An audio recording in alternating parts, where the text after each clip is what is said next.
Shalom saudaraku yang dikasihi oleh Tuhan Yesus Kristus. Mari kita siapkan hati kita untuk masuk dalam doa syukur hari ini. Seperti firman Tuhan katakan, jika engkau makan atau jika engkau minum atau jika engkau melakukan sesuatu yang lain, lakukanlah semuanya itu untuk kemuliaan Allah. Kesempatan hidup yang Tuhan berikan, ku mau pakai memuliakan Tuhan, melayani, mengasihi sesama seperti Bapa mengasihiku. Kesempatan hidup yang Tuhan berikan, Katakan, ku mau pakai, ku mau pakai memuliakan Tuhan, melayani, mengasihi sesama seperti Bapa mengasihiku. Di sisa umur hidupku, selama ku masih kuat, apapun yang ku perbuat, apapun yang ku mau menyenangkanmu, ku mau menyenangkanmu. menjadi roti terpecah, menjadi anggur tercurah, menjadi berkat bagi sesama. Ketika kita percaya bahwa hidup kita telah dibeli dengan harga yang lunas dibayar, maka kita mau serahkan seluruh hidup kita dan mempergunakan tubuh kita untuk kemuliaan Allah. Katakan, kesempatan hidup. Kesempatan hidup yang Tuhan berikan, ku mau pakai memuliakan Tuhan. Katakan, melayani, mengasihi, haleluya, seperti Bapa mengasihiku. Di sisa umur hidupku, selama ku masih kuat, apapun yang ku perbuat, ku mau menyenangkanmu, menjadi roti terpecah, menjadi anggur tercurah, menjadi berkat bagi sesama. Kita mau katakan sekali lagi, di sisa umur hidupku, selama ku masih kuat, apapun yang ku perbuat, katakan, ku mau menyenangkanmu, menjadi roti terpecah, menjadi anggur tercurah, menjadi berkat bagi sesama, menjadi berkat bagi sesama, menjadi berkat bagi sesama. Biarlah segala hormat dan kemuliaan hanya bagi Tuhan saja. Haleluya.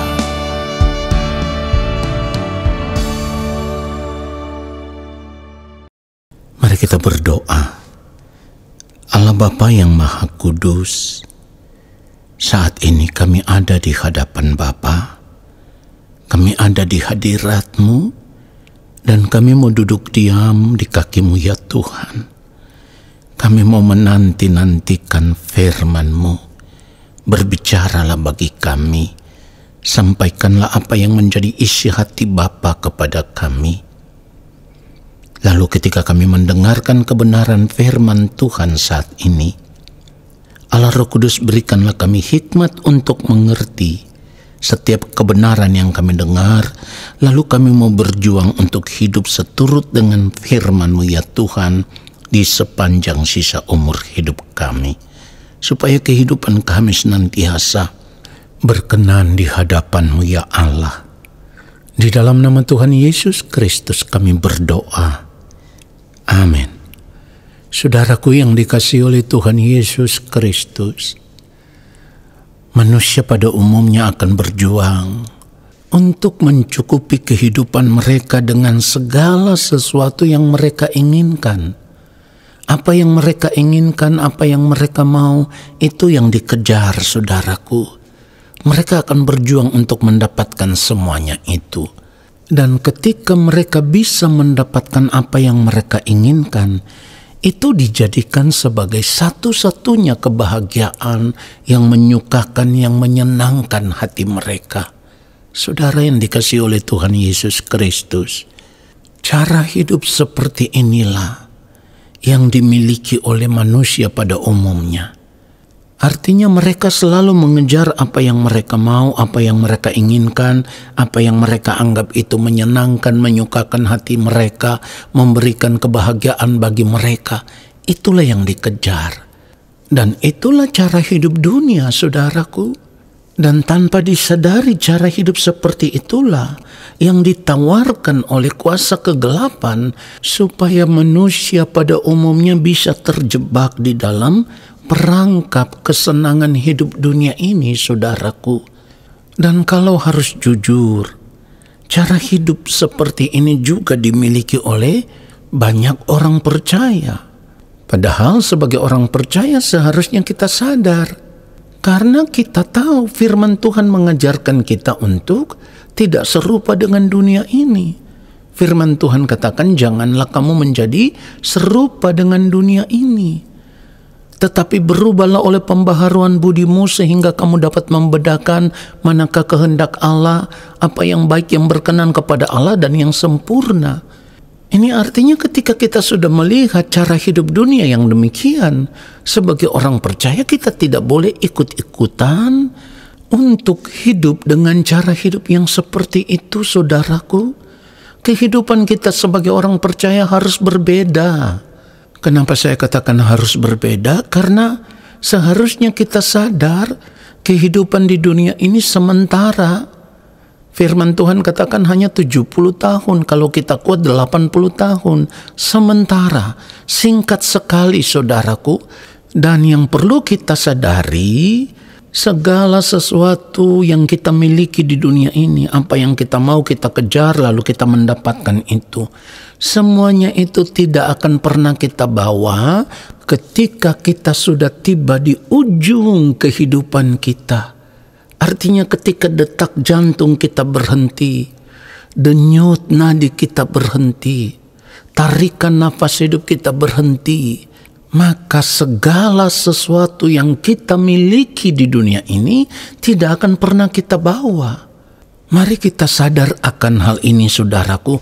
Seberapa banyak yang kita punya, yang kita miliki, yang kita bangga-banggakan, yang kita senangi, yang kita anggap itu memberikan kebahagiaan bagi hidup kita selama kita ada di dunia ini. Semuanya itu tidak akan pernah kita bawa sampai di balik kematian. Perhatikan itu, saudaraku. Itulah sebabnya firman Tuhan mengingatkan kita semua. Matius 16 ayat 26 dikatakan, apa gunanya seorang memperoleh seluruh dunia tetapi kehilangan nyawanya? Dan apakah yang dapat diberikan sebagai ganti nyawanya? Saudaraku, dari kebenaran firman Tuhan ini kita bisa mengerti bahwa ternyata yang lebih berharga dari segala sesuatu yang kita miliki, yang lebih bernilai dari segala sesuatu yang kita punyai saat ini, adalah jiwa yang berkenan di hadapan Allah. Nyawa itu berbicara tentang jiwa kita. Firman Tuhan katakan dengan tegas, apa gunanya kita memperoleh dunia ini kalau kita kehilangan nyawa? Artinya kalau jiwa kita pada akhirnya akan terbuang ke dalam kebinasaan. Saudaraku, mengerti akan hal ini, seharusnya kita sadar seberapa kaya kita di dunia ini, seberapa hebat, seberapa terhormat, ya, seberapa kuatnya kita di dunia ini. Semuanya itu, saudaraku, tidak bisa kita pakai untuk membeli keselamatan di kekekalan nanti. Kalau kita berdiri di hadapan Tuhan, lalu Tuhan berkata, Ia tidak pernah mengenal kita. Saudaraku, ini tragis sekali. Ya, saya harus ulang sekali lagi, keadaan ini tragis sekali. Oleh sebab itu, satu-satunya yang harus kita perjuangkan di dalam kehidupan kita sebagai orang percaya adalah bagaimana kita terus menjaga hidup kita. Bagaimana kita terus menata kehidupan kita selama kita masih hidup di dunia ini, supaya di ujung kehidupan nanti, di akhir kehidupan kita nanti, atau ketika kita berada di kekekalan, kita bisa mendapatkan keuntungan besar. Pertanyaannya sekarang, bagaimana kita bisa mendapatkan keuntungan besar ketika kita berada di balik kematian nanti, atau ketika kita sudah berada di kekekalan nanti? Saudaraku, keuntungan besar yang akan kita dapatkan di kekekalan itu harus kita kejar sejak saat ini, yaitu kita harus berjuang untuk hidup benar-benar berkenan di hadapan Allah Bapa di sorga, berjuang untuk menjaga kesucian, kekudusan hidup, berjuang untuk terus hidup di dalam kebenaran, berjuang untuk hidup hanya melakukan kehendak Allah Bapa di sorga di sepanjang hari hidup kita, sekalipun terkadang Tuhan izinkan kita harus mengalami persoalan-persoalan hidup yang membuat kita merasa seolah-olah kita tidak sanggup untuk menanggung semuanya itu. Saudaraku, tetapi saya harus katakan, percayalah, apapun yang kita alami saat ini, itu yang terbaik. Karena justru lewat persoalan-persoalan yang kita alami itulah Allah Bapa di sorga mendidik kita. Allah Bapa di sorga membentuk kita dengan cara yang demikian, supaya pada akhirnya lewat pembentukan itu kita bisa menjadi pribadi seperti yang dikehendaki oleh Allah Bapa di sorga. Supaya kehidupan kita bisa ditemukan berkenan di hadapan Bapa di sorga ketika kita berada di balik kematian. Jadi saat ini, kalau kita melihat manusia pada umumnya atau orang-orang dunia pada umumnya selalu mengejar perkara-perkara yang mereka anggap itu menyukakan hati mereka, memberikan kesenangan, kebahagiaan hidup bagi mereka. Saudaraku, kita jangan tertipu dengan cara hidup yang demikian. Kebahagiaan yang mereka dapatkan itu hanya sementara. Saya katakan tadi, paling-paling 70-80 tahun masa hidup di dunia ini. Tetapi semuanya itu tidak bernilai kekal. Yang bernilai kekal itu adalah jiwa yang ditemukan berkenan di hadapan Allah Bapa di sorga. Saudaraku, kalau kita mengerti bahwa yang terutama, yang harus kita perjuangkan itu adalah jiwa yang berkenan di hadapan Allah Bapa di sorga, batinia yang serupa dengan Yesus, maka kita harus merubah prinsip hidup kita. Kita jangan lagi tergoda untuk mengikuti cara hidup dunia. Kita harus memiliki prinsip hidup seperti apa yang dikatakan oleh firman Tuhan. Karena bagiku hidup adalah Kristus dan mati adalah keuntungan. Jadi yang harus kita kejar itu adalah keuntungan besar yang akan kita dapatkan ketika kita berada di balik kematian. Bukan keuntungan yang sementara, bukan keuntungan yang tidak bernilai kekal, bukan keuntungan yang fana ini, bukan. Ya. Apa yang dikejar oleh orang dunia pada umumnya itu keuntungan yang sementara. Mereka nikmati tidak lama, saudaraku. Oleh sebab itu, sebagai orang percaya, kita harus bisa merubah cara pandang hidup kita. Saya katakan sekali lagi, kita harus merubah cara pandang hidup kita. Jangan sampai kita menyanyiakan apa yang telah Tuhan sediakan bagi kita di dalam kerajaannya. Hanya karena saat ini kita mengarahkan fokus hidup kita kepada perkara-perkara dunia, kita akan kehilangan bagian yang tidak akan dapat binasa, yang akan kita terima di dalam kerajaan sorga. Itu yang disediakan Allah bagi kita. Oleh sebab itu saat ini jangan tergoda untuk mengikuti cara hidup dunia. Saudaraku, saya sudah katakan tadi, sekalipun keadaan kita tidak seperti yang kita inginkan, kita harus berani berkata, terima kasih Tuhan, ini yang terbaik bagiku. Kalau ada persoalan-persoalan hidup yang harus kita hadapi, kalau ada masalah yang Tuhan izinkan yang kita anggap itu terlalu berat bagi kita, kita harus berani berkata, terima kasih untuk didikan-Mu ya Allah. Engkau mendidikku dengan cara yang demikian.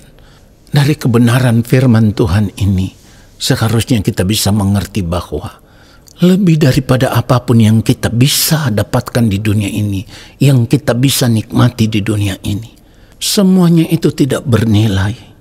Tetapi kalau kita belajar untuk hidup menikmati Tuhan saja, menjadikan Tuhan segala-galanya dalam kehidupan kita selama kita masih hidup di dunia ini, lalu kita hidup hanya untuk melakukan apa yang menjadi kehendak Bapa di sorga, menyukakan, menyenangkan hatinya.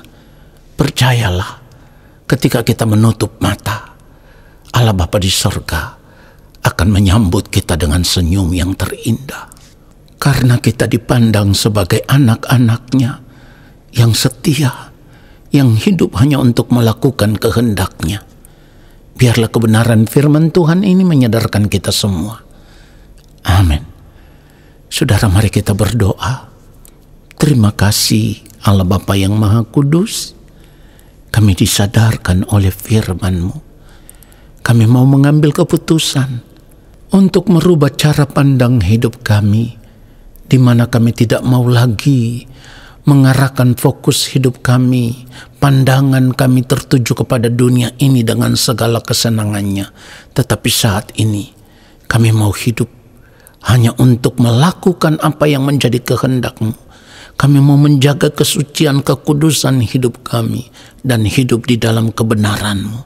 Roh Kudus Tuhan yang akan memimpin kami ke dalam seluruh kebenaran. Terima kasih Bapa, kami diberkati dengan firman-Mu.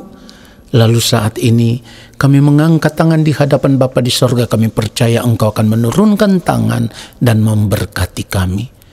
Turunlah atas kehidupan kami segala berkat kasih karunia daripada Allah Bapa di sorga.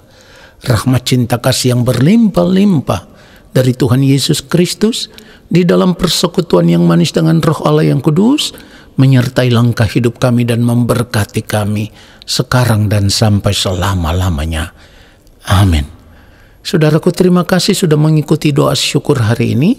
Sampai jumpa dalam doa syukur besok hari. Tuhan Yesus memberkati kita semua. Shalom.